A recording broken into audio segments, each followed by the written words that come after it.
Hey guys, Chris here. And before I even do anything, let me go ahead and tweet out that I'm live, and then we'll get this going. I'm live. Sorry about that, guys. All right. Anyways, yeah, I'm here. It's been a pretty cool All-Star week. I've been occupied doing some NHL, some CBB, polishing up in that area while I got nothing else to do, nothing else to spend some money on. Yeah, I've also been doing some DK a little bit. Yeah, just things like that. I've been doing with the All-Star break, and yeah. If y'all want to ask me any questions while I do this stream, feel free to tweet me at cgonzales_16. That's where you can ask me questions. You can tweet them to me as I'm going through the thing, and then I'll do a little recap at the end of everybody's questions. Then I can go ahead and make a lineup just based off everything I know right now. So without further ado, let's get right into the lineups. I actually do not have the Vegas lines up, so let's go ahead and go look at that. 3-game slate, these 3-game slates are so I don't really like them that much because you have to deal with that high own percentage. You kind of just have to have that one dude who goes off and kind of hope you don't pick the duds, But yeah, so really interesting to start off. Freaking Chicago is a -12 underdog right off the bat. And then we got the Spurs and Clippers, which should be a close game. That should be really nice to pick some people in. I really, really like that game, 205 over-under. Then Utah and Washington. Really weird matchup. One of the highest-paced teams, and you got one of the slower-paced teams in Utah. So that's really, really interesting. Trey Burke, he might get traded. Ty Lawson might come into town. So if that happens, that'd be really, really interesting. I don't think they'd switch it up. But, yeah, for the most part, the San Antonio Clippers game looks like it's the most attractive one so far. And Utah-Washington, it's a close spread, so you can definitely pick some people in there because it looks like it's going to be a competitive game. Let me check something real quick, guys. Yeah, for the most part. Okay. All right, just making sure my mic was coming through. Yeah, but for the most part, Utah-Washington, I like that. This should be competitive. Chicago-Cleveland, looks like it's going to be a blowout, but I still like some players in this game.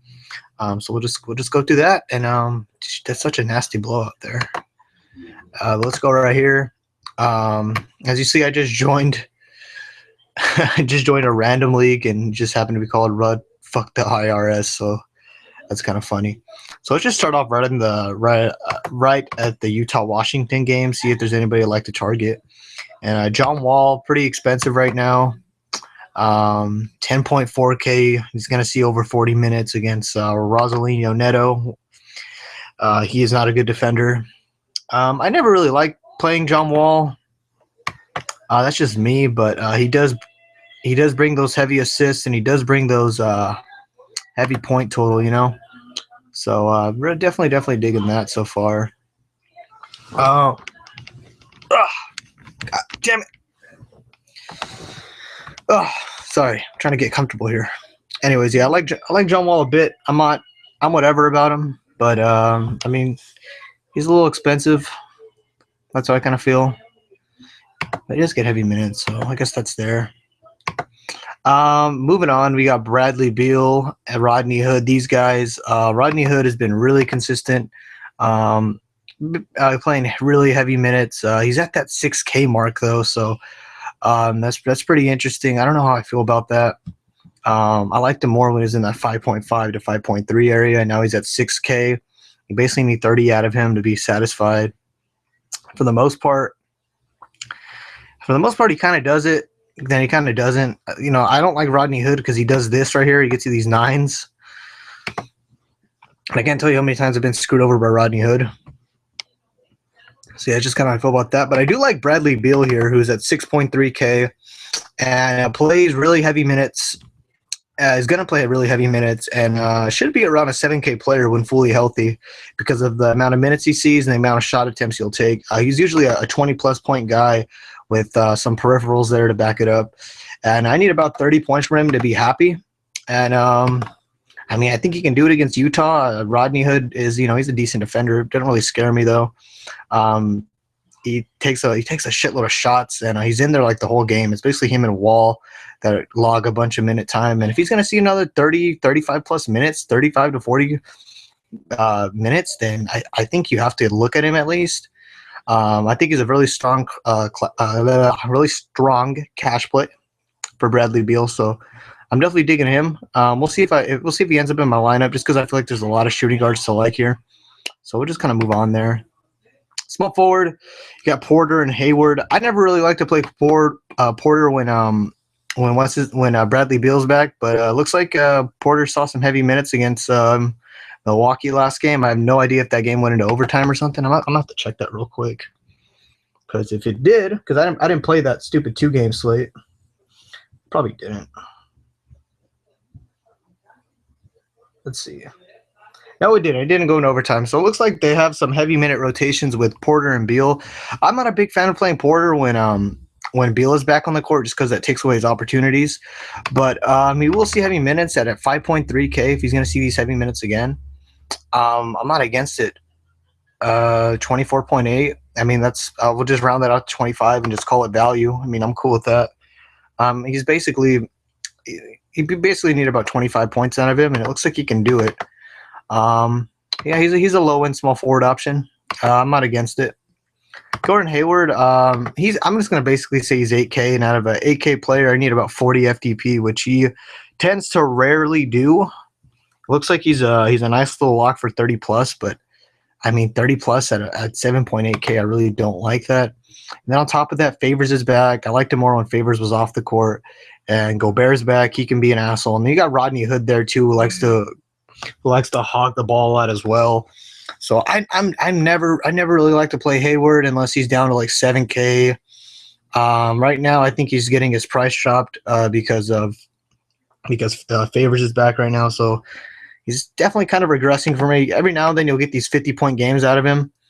But I just don't see it here, especially against Washington. I just think there's too many mouths to feed in Utah, and they already play a fucking slow pace as it is. So I don't really like Hayward that much. Yeah, I think I'll just spend my money somewhere else instead of Hayward.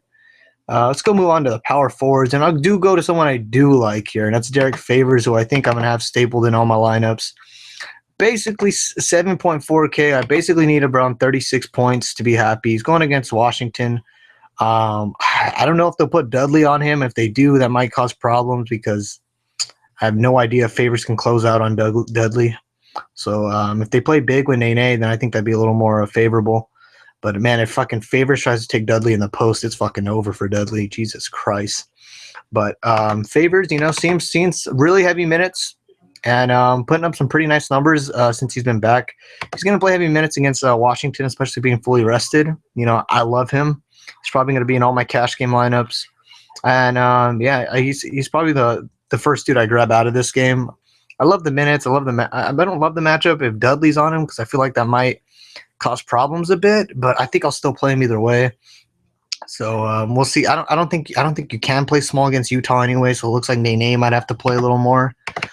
And Nene's a point per minute monster. So I mean, if this is a game where he's, they have to ask him to play 25 to 30 minutes in, I could see him killing his value. We'll see, man. I don't know how to predict small ball lineups, but I guess I wouldn't mind Nene if he started. Maybe need about 20 points out of him. That's really, really reasonable. I think you can get that.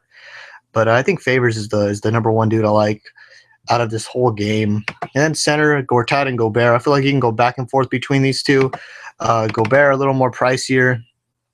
Gives you nice upside. Gives you a decent floor too at 30 points. It looks like that's what will get you around 30 FDP. Plays a decent amount of minutes, and he grabs a lot of his points to rebounds. Gortat, pretty good defender. If you go down a little more, you can get Gortat. And it looks like his minutes went down a bit against Milwaukee, and they're not fully there with everyone being healthy for the most part. So I don't think Gortat's on my radar. Just don't like his minutes. I'd like to get a shitload of minutes out of anybody I can grab. And at 6.9, I basically need 35 FTP out of him. And playing Gobert in Favors just isn't a favorable matchup for him. So yeah, I do like Gobert though, just because he just racks up rebounds like crazy. So I don't mind Gobert. I might play him. I'll think about it. I'll have to sleep on it. All right. Anyways, moving on. Moving on to the second game, Chicago and Cleveland. Hold on, guys. Hold up. I need to do something real quick.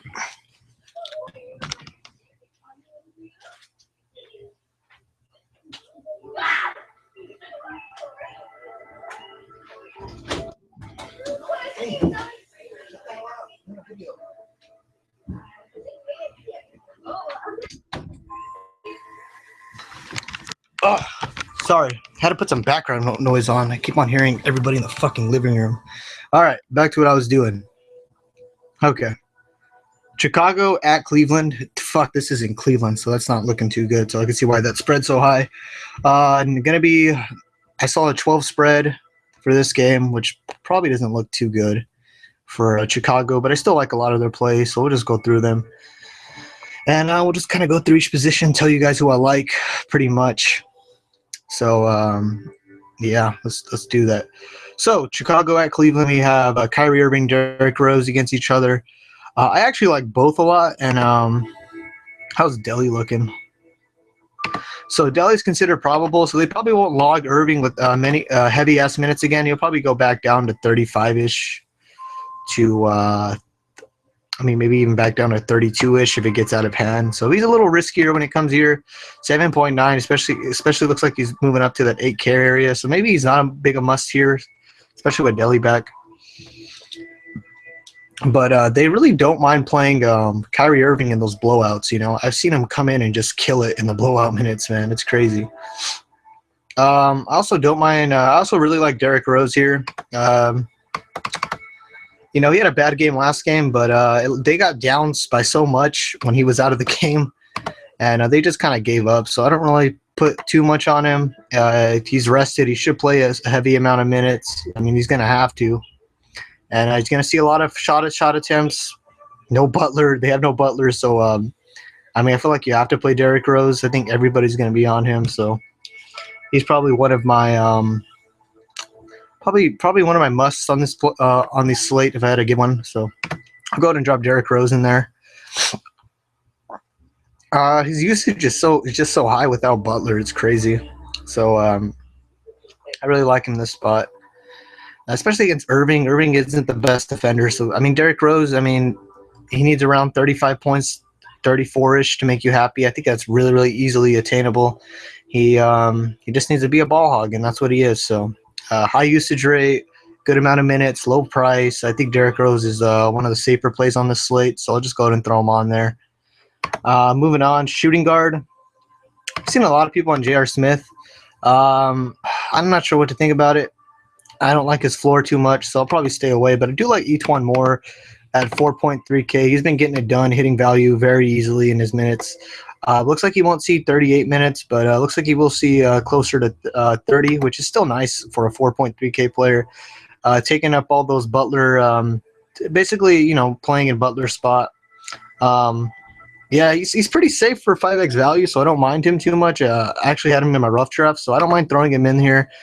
Each one more. He's going to see a good amount of shot attempts, and he fills up those peripheral stats, like get steals, get those random-ass blocks, I swear.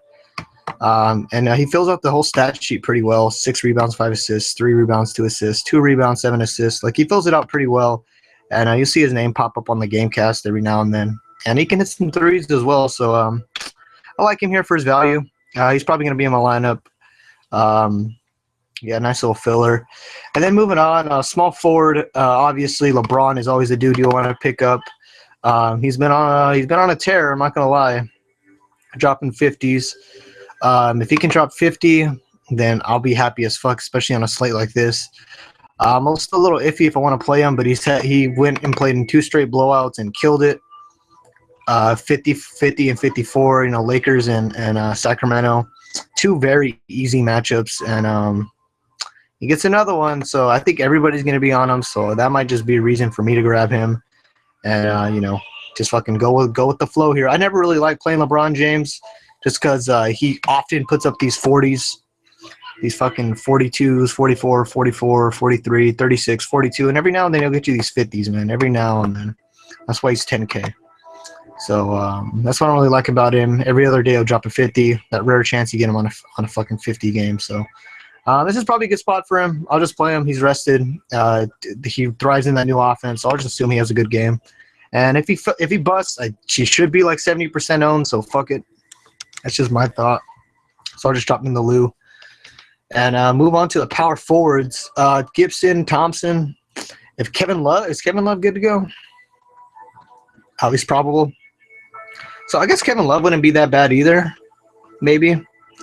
A little iffy on him since everyone's healthy. So I'll think about it, but I'm not totally happy about playing him. So I'll think about Kevin Love, but I'm on the fence. I don't really like him that much. He's around the same price as Favors. Would rather just play Favors.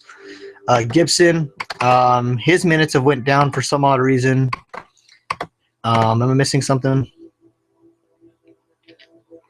I don't know. I don't know what I'm missing with him. He's not seen that many minutes. They don't have that many bigs, too. Has this motherfucker Bearstyle been doing shit? Oh, so Bearstyle's been getting a little more minutes, which is weird as hell. Portis also has been seeing a good amount of minutes and hitting value pretty easily. See 23, 22, 16, 25. So 16 would get you mad, but I mean, not too mad, but for the most part, he's been killing it in his minutes. So don't mind Bobby Portis as a low-end option to hit value. Really don't mind him that much. TT, Delhi's back, so I think that helps his value a lot. He went the fuck off against the Lakers. Jesus Christ.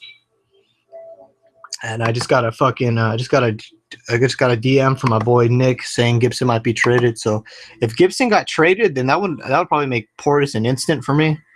So if Gibson gets traded by the deadline, look for Portis, man. Look for Portis to be like a really good play. They would have like no bigs though. That'd be fucking hilarious. Moving on, Pau Gasol. I'm really liking Pau Gasol here. Just because of the amount of damage he can do in his minutes, man. If this game could just stay close, I think he'd destroy Cleveland. 9K, basically need 45 FDP out of him. I think he's my favorite center on the board.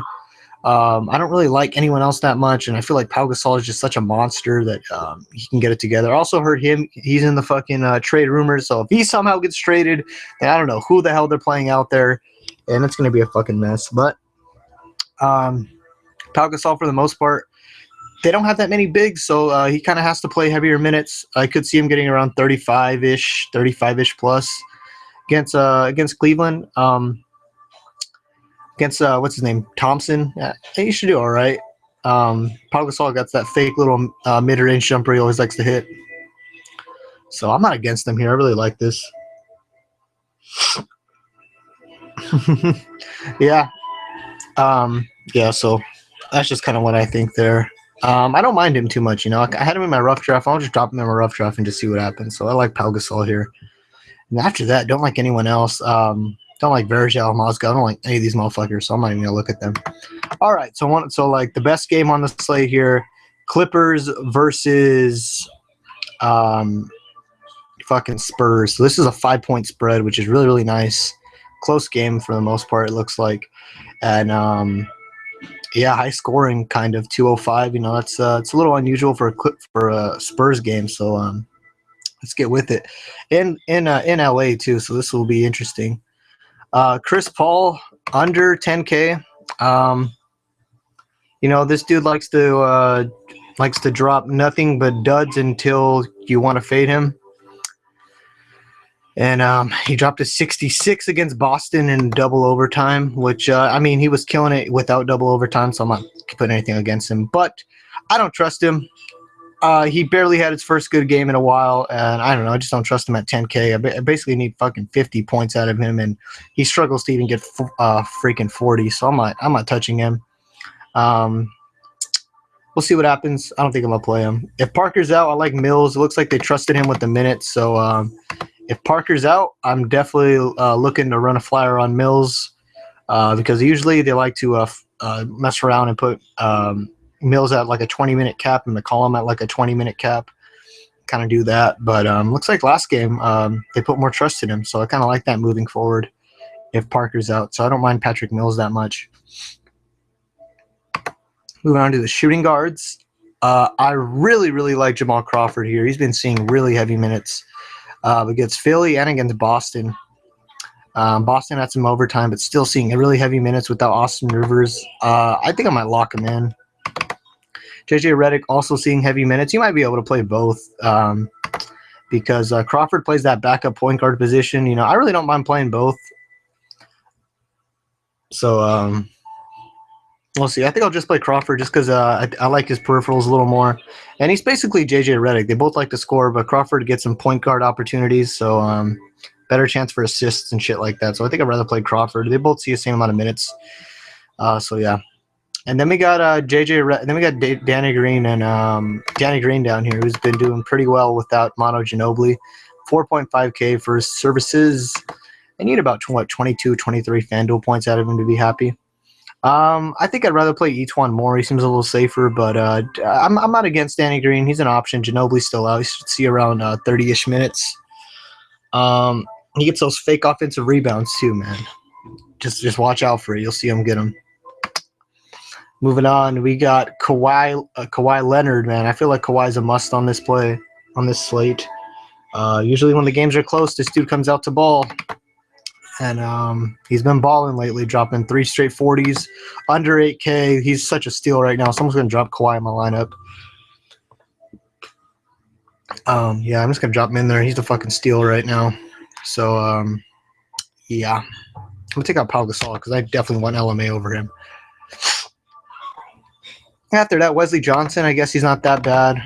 He does see like lower minutes, which I don't like, and he gets a lot of his points in these blocks and steal areas. So if he's not doing any of that, you're not going to get much out of him. So I don't like anyone in this area. Then power forward, I love LMA. I know Duncan will be back, but I still like LMA for the most part. 7.5K, dropping 20-plus points in his last in a lot of his last games. Like I can't fucking name all these, but he does everything. He does just about everything. He can pick up a couple assists. He can get those blocks, some boards, and he scores a lot. They look to him a lot in the post, and I'm assuming Paul Pierce will be on him. They'll put someone really small on him, or I don't know who they run at the 4, but LMA should kill them. So he has a really, really nice matchup here, and he's been killing it. So I think I'm just going to go ahead and throw him in here. And I dropped him in the lineup here. LMA favors Leonard. Yeah, so I like the way this base looks so far. I'm going to have to figure out how to make it work, though. Moving on to the center position here, we got DeAndre Jordan against Tim Duncan. I actually like Tim Duncan when the games are close, and this looks like another one where you might see some heavier minutes. I'm just kind of a little nervous on how many minutes he'll play. If I'm guaranteed about 25 minutes out of Tim Duncan, I feel like this is a steal at his price. I feel like he can really do some damage. He gets a lot of he pops up a lot on that game cast, gets a lot of points in a bunch of different ways: blocks, steals, rebounding, scoring. It's kind of like LMA, but just not as much scoring and a lot more peripheral stats. So that's just kind of how I feel about Tim Duncan. So I don't mind him if I knew how many minutes he was getting. I just don't know. So if they feel comfortable with him after this All-Star break, I might run him. I'll have to think about it. Then we got DeAndre Jordan, who's been killing it as well, 8.6K. Yeah, I guess I do have to keep in mind these two games were overtime, Philly and Boston. Looks like you'll see closer to 35 minutes in a regular game. He's all right. I'm not head over heels over him. I'm never head over heels over DeAndre Jordan just because he can't score. You have to feed him. So he will pick up a lot of rebounds though. So you do have that going for you. He's probably a safe cash game play to be honest, but I think I'm off him for the most part. So I think I'll avoid DeAndre Jordan. And then after that, that's kind of it, man. That's just kind of what I think about this slate. I'm probably going to build around this base and just kind of move some things around. I love the favors LMA, LeBron Leonard, Rose. I like what I have going here, and I'll try to figure out what I can do here. But if anybody has any questions, feel free to tweet me at cgonzalez_16 on my Twitter. I'll answer any questions really quick. I'm going to check my NHL line to see how it's doing. And, the Avalanche got the win, so I'm really hyped about that. And it looks like the Hawks scored a lot of goals. Oh, Ignia scored 2 goals. It is so lit right now. And then the Wild just scored a goal. So who the fuck did that? I'm trying to look. Yeah, so if anybody has questions, just feel free to send it to my Twitter and I'll look at it. Howla. None of my people. God damn it. Okay, so let's go look at Twitter.